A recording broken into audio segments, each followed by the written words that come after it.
AEW All In Texas has just finished, and wow, what a show, but more importantly, what an ending to one of the greatest main events I have ever seen. Why? Let's discuss it now. If you like videos like this and you like wrestling content, please subscribe to the channel for more. The main event today in Arlington, Texas, the AEW All In, was between Jon Moxley and Hangman Adam Page. The main story going into the main event tonight was Hangman Adam Page chasing back the company's World Championship from the hands of the Death Riders and Jon Moxley. The Death Riders have been running roughshod over the whole company for about a year now, and someone had to step up. That man was Hangman.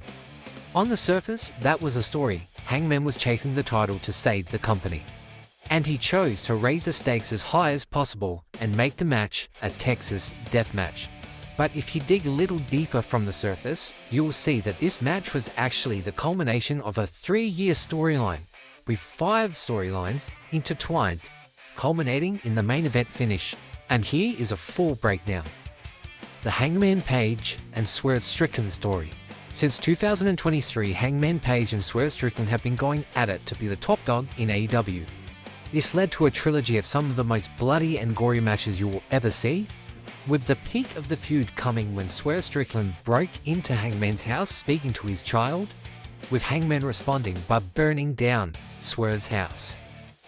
From there, they went their separate ways, chasing AEW gold to save the company, before letting bygones be bygones and coming to an agreement to save the company for the greater good. The Hangman Page and Young Bucks storyline. In 2019, when AEW was formed, Hangman Page joined the Elite with the Young Bucks and Kenny Omega.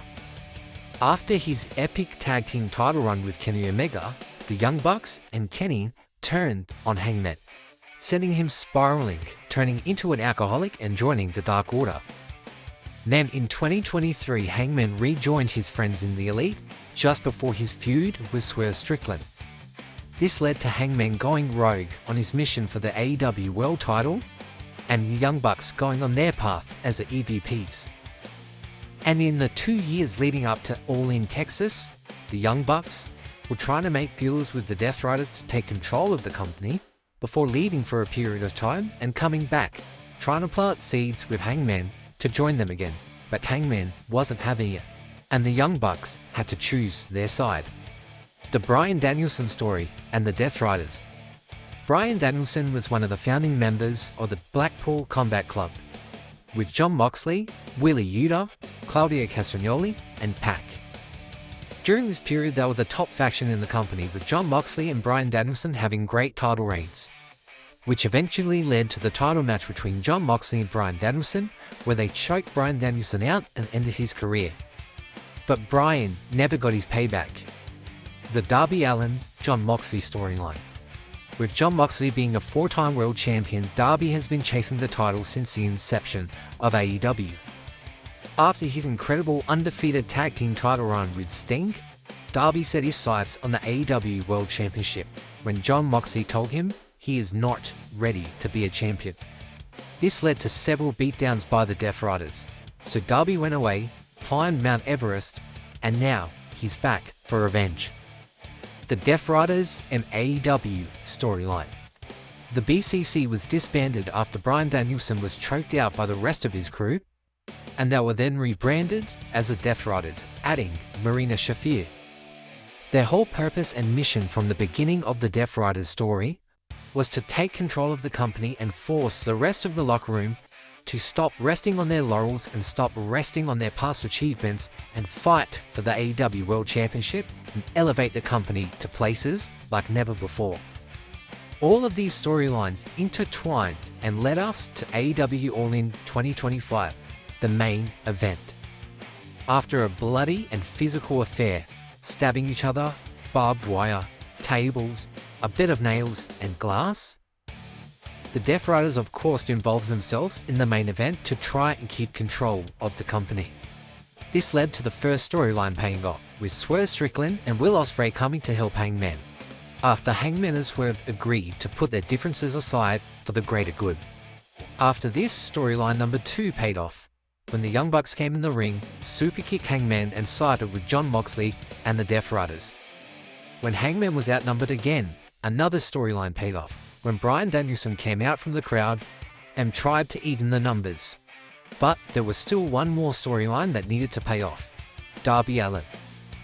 When he was reeled down from the rafters and helped Hangman, Bryan Danielson, and Swerve get rid of the Death Riders for good, and Jon Moxley was left alone with Hangman in the middle of the ring, and it was game over. Adam Page got a chain and hung Jon Moxley out by the ropes before tapping out and finally achieving his goal, getting control of the AEW World Championship and the company as a whole. This AEW All-In main event culminated in 5 storylines paying off over a 3-year period. As a lover of wrestling and a fan that watches all products of wrestling, I can't recall any storyline or any main event paying off in such an incredible and spectacular way. The obvious comparison that wrestling fans will make is WrestleMania 40, when Cody finished his story against Roman Reigns. It was the same kind of setup and the same kind of booking, with run-ins galore, leading to a feel-good moment with Cody finishing his story. Now, as wrestling fans, we can all agree that that main event was incredible, one of the greatest we've ever seen. The only difference is, The Rock and Solo Sikoa's run-ins definitely made sense. It was all part of the story. However, Undertaker and John Cena were just there for a pop, and there was no real substance for them being there or adding any realness or any sense to the story. So of course, it was a fantastic main event and one of the best in WrestleMania history. However, if we're talking about real stories and making sense, the AEW All-In Texas main event clears the WrestleMania 40 main event by a long way, in my opinion. If that's what you like, that's completely fine. If you don't watch AEW and haven't been following the stories, that makes sense too. The great thing about wrestling is that we all have different opinions and we like different things. So what did you think about the main event at All In? Did you like it?